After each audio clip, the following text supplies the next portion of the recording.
So Eddie Howe's been at the club now for just coming up a week or so, and in that time I've been watching how he conducts himself, seen him in training and some of his methods and what he's been saying in an interview, and from that I've put together 5 things that you might not have noticed about Eddie Howe, or if you haven't really paid much attention to it. Also in the video I'm going to talk a tiny bit about 1 or 2 things that Amanda Staveley said in the interview that she had with NUFC TV yesterday, so I'm going to do that all over a cup of coffee.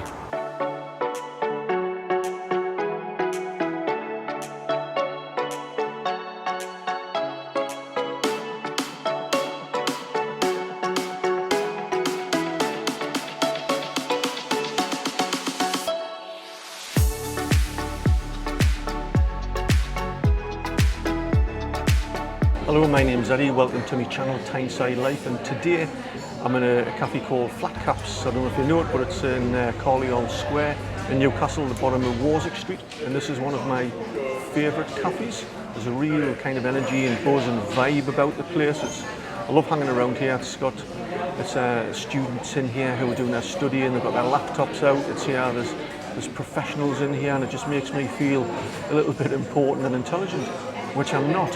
One of the other reasons I love coming here is that not only do they do a cracking coffee, but they've got the best bacon and egg sandwich I've ever had.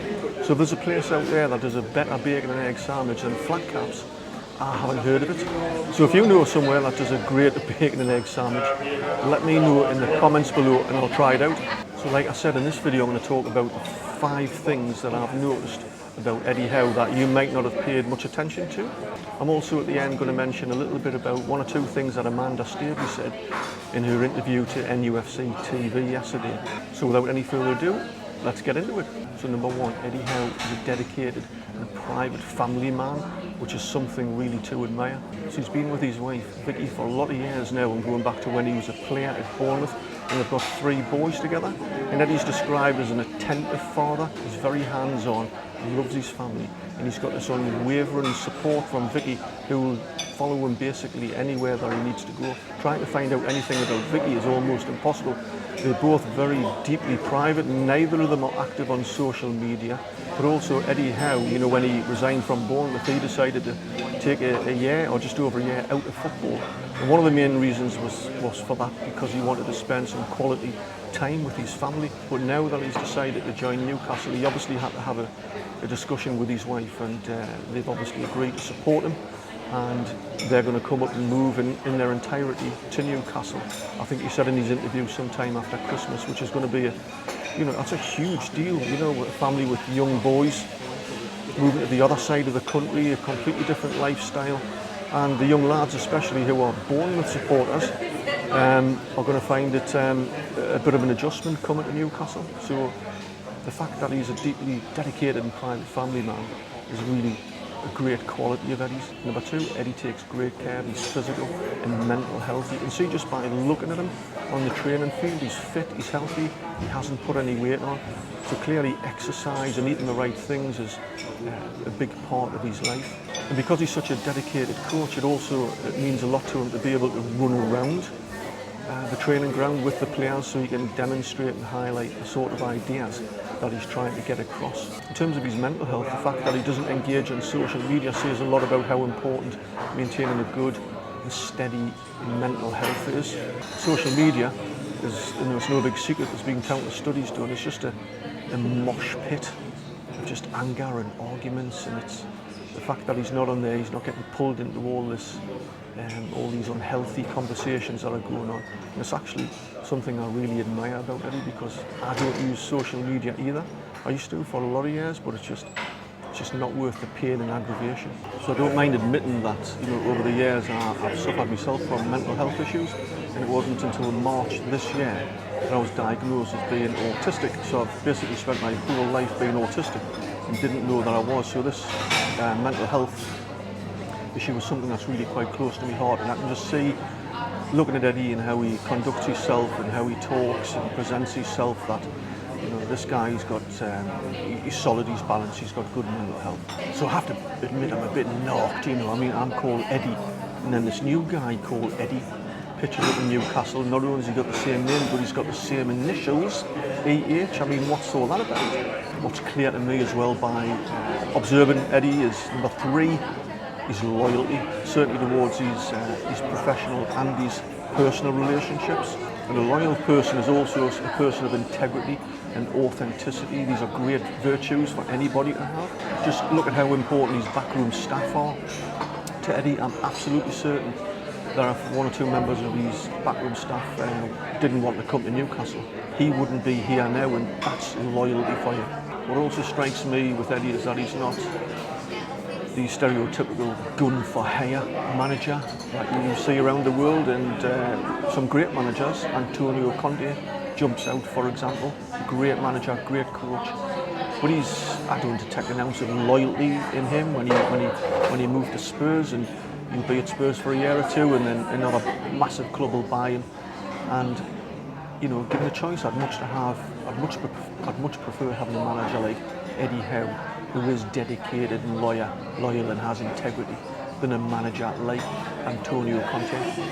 And before you say it in the comments, no, Eddie Howe resigning from Bournemouth 18 months or so ago is not an example of a lack of loyalty. It's an example of an honest and brave decision based on the best interests of Bournemouth Football Club and for Eddie Howe.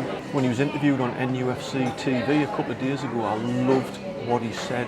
He says, "I'll treat the club like it's my own family." To me, there's no greater commitment and compliment than that.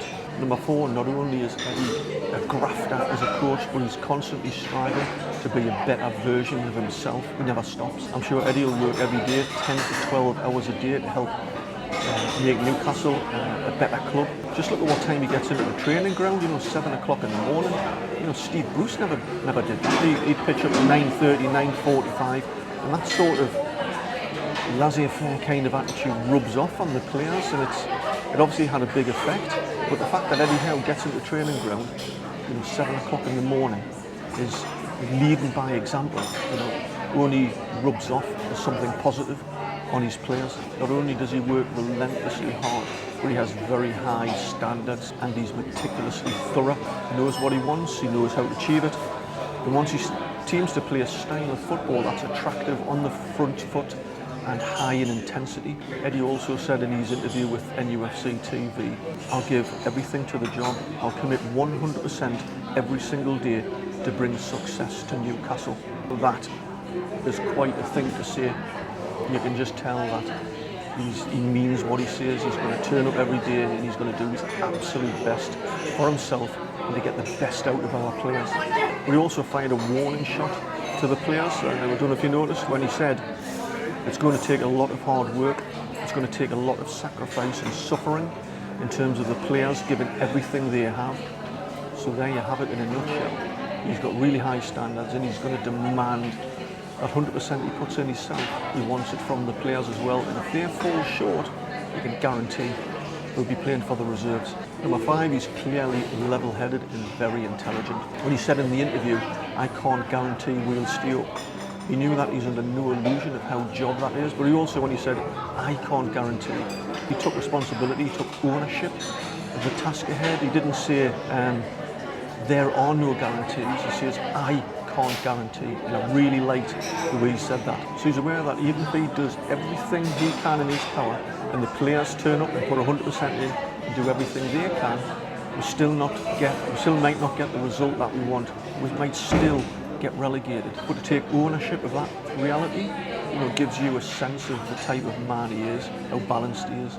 He also knows how to come across in press conferences.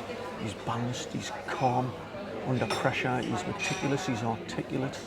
And when you saw him being interviewed the other day when they were talking about human rights issues, he just very calmly just shut the questions down without any controversy. That was really very impressive. He also won't be drawn on the future of the club or what's going to happen in the January transfer windows. And in the interview he said, it's just a waste of time and a waste of energy. And I absolutely 100% agree with that, because that's the reason I don't do transfer speculation videos. They're a waste of time and a waste of energy. So the fact that Eddie's not going to be drawn on that and he's really focused on the here and now, on the short-term goals, is only going to stand us in good stead. Having said that, you know, in very broad terms, I was and talking about the January transfer window, I was very interested to hear how Amanda worded her vision of the transfer window. She acknowledged that this is not an ideal time to invest, but that preparations are being made for some sort of acquisitions in January. And to me, that was a bit of a double-edged sword. It was come across as a bit of a message to the fans to prepare yourself, because if we're in the thick of a relegation battle, it's going to dictate what sort of deals and players we can get. So we might be restricted to getting 3 or 4 loan deals of good players who maybe play for big clubs but aren't getting first team games in. Conversely, if we win 6 out of the next 10 games and sitting comfortably in mid-table, that will also have an effect on the type of player that we can attract to the club.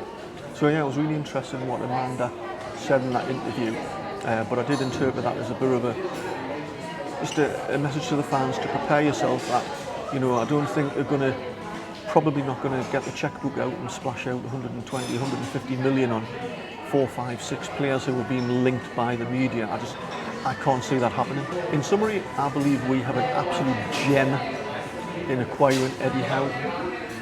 And for me, he is without doubt going to be a future England manager. And that's not to say that our Premier League status is guaranteed or that we're going to go on to win loads of trophies.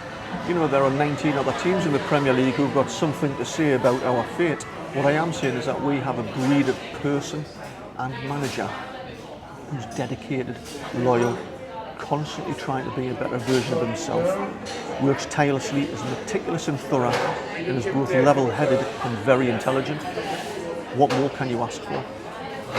And if things aren't going our way, we need to get behind Eddie Howe and we need to get behind the team, because if he can't support us when we lose or draw, then don't support us when we win. So there you go, there's my take on Eddie Howe, and while I'm here in Flat Caps, I think I'm going to have another cup of coffee. And if you like the video, give us a thumbs up, leave some comments below, either on Eddie Howe and what you think of him as a person or as a manager, what you think about where I could perhaps do my next video. You know, recommend a cafe to me and I'll check it out. And don't forget to subscribe, because it does help my channel reach a wider audience, and it lets you know every time I release a new video. So until the next time, catch you later.